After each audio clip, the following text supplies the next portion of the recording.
All right, let's dive right into this explainer and uncover a pretty surprising reality about rocket science. We usually think of rockets as just giant, controlled explosions pointing downwards, right? We just trust that raw, brute force fire is what pushes us up into the sky. But the truth? It's actually way more complex and, honestly, a lot more fragile.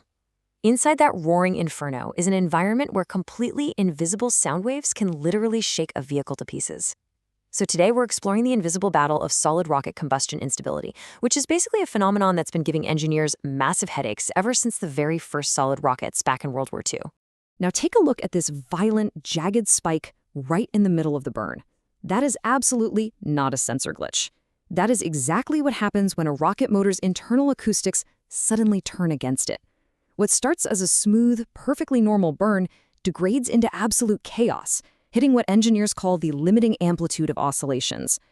And if left unchecked, this violent shaking triggers structural coupling, which means the physical body of the rocket starts vibrating perfectly in sync with the gas inside, eventually tearing the entire motor apart mid-flight.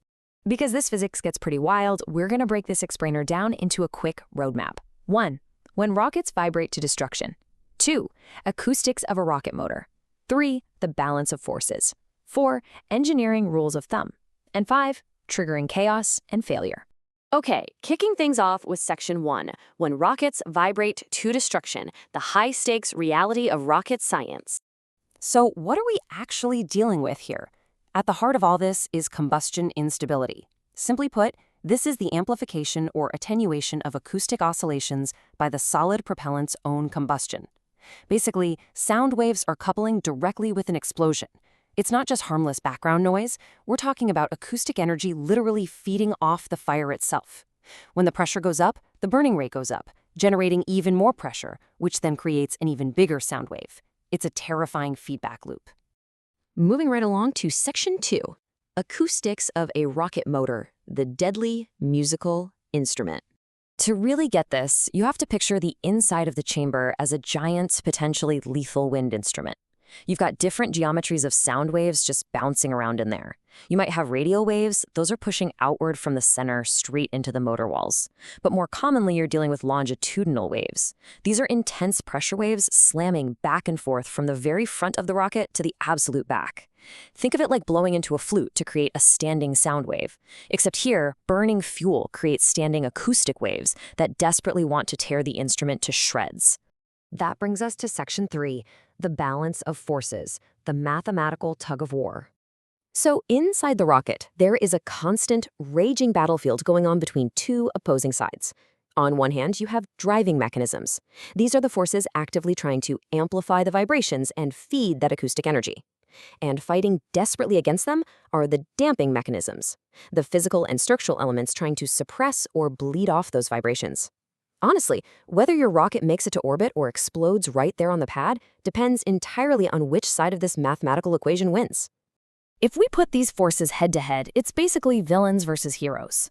The main villain is almost always the pressure-coupled response, that nasty feedback loop we talked about where acoustic pressure amps up the burning rate. But fighting back on the side of the heroes, we've got nozzle damping, which literally shoots that dangerous acoustic energy right out the back of the rocket through the nozzle throat. We also have particle damping and structural wall losses working overtime to muffle the system. The whole game is just trying to keep the net stability mathematically in the negative. Now check out how this actually plays out over time. The balance of all these forces gives us a net score, which engineers call the total stability alpha. As the solid propellant burns away, the internal chamber volume gets bigger and bigger. And here's the catch. As that volume increases, damping forces like nozzle damping lose their punch. The motor's stability alpha drops closer and closer to zero, which means its safety margin shrinks dramatically right before burnout. It's super vulnerable at the very end. Next up, Section 4, Engineering Rules of Thumb, the Rocket Scientist's Playbook. So how do engineers actually win this fight? Well, they deploy some incredibly precise rules. For starters, they keep the burning surface area far away from the aft or back end of the motor to stop high-velocity acoustic coupling.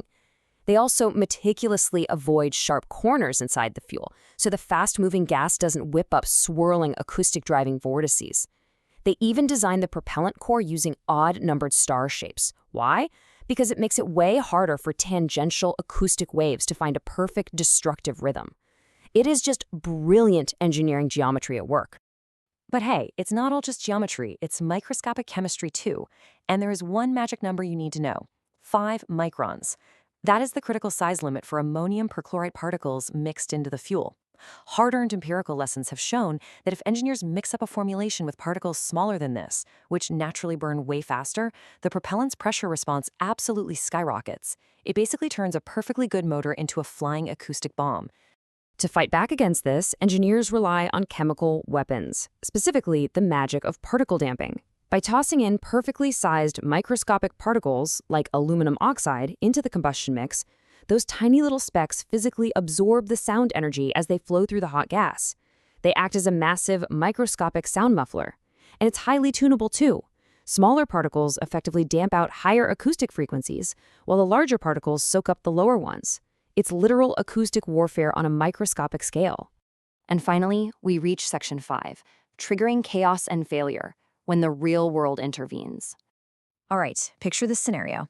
Everything's perfect. The motor is firing, the stability alpha is totally negative, the math is happy. But then, a tiny random piece of internal debris, or injecta, snaps off and flies through the nozzle. What does that momentary blockage and that sudden pulse of pressure do to all our perfectly balanced math? Well, in a standard high-pressure 1500 psi motor, if it takes a tiny internal pulse from debris like that, the result is instantaneous. It's terrifying. That single pulse triggers nonlinear, violent, tangential instability, meaning those pressure waves start swirling aggressively around the chamber walls. The pressure goes completely off the charts, and within a fraction of a second, the massive internal shifts completely destroy the vehicle. A perfectly fine rocket just killed in a heartbeat by a sudden acoustic shockwave. But check this out, this is incredible. If you take an identical rocket motor that swallows the exact same pressure pulses, it can survive perfectly. It barely even flinches. How is that possible? Because engineers added literally just a 1% sprinkle of a chemical stability additive called zirconium carbide into the fuel. That tiny 1% chemical tweak completely flattens the acoustic response across the board. It totally proves the absolute genius of chemical acoustic damping. So the ultimate takeaway of this explainer is that keeping a rocket up in the sky requires so much more than just pushing hot gas out of a tube. Engineers have to wage a constant, highly technical, and completely invisible war against acoustics. Rocket science isn't just mastering fire, it's mastering this invisible, chaotic symphony of sound waves.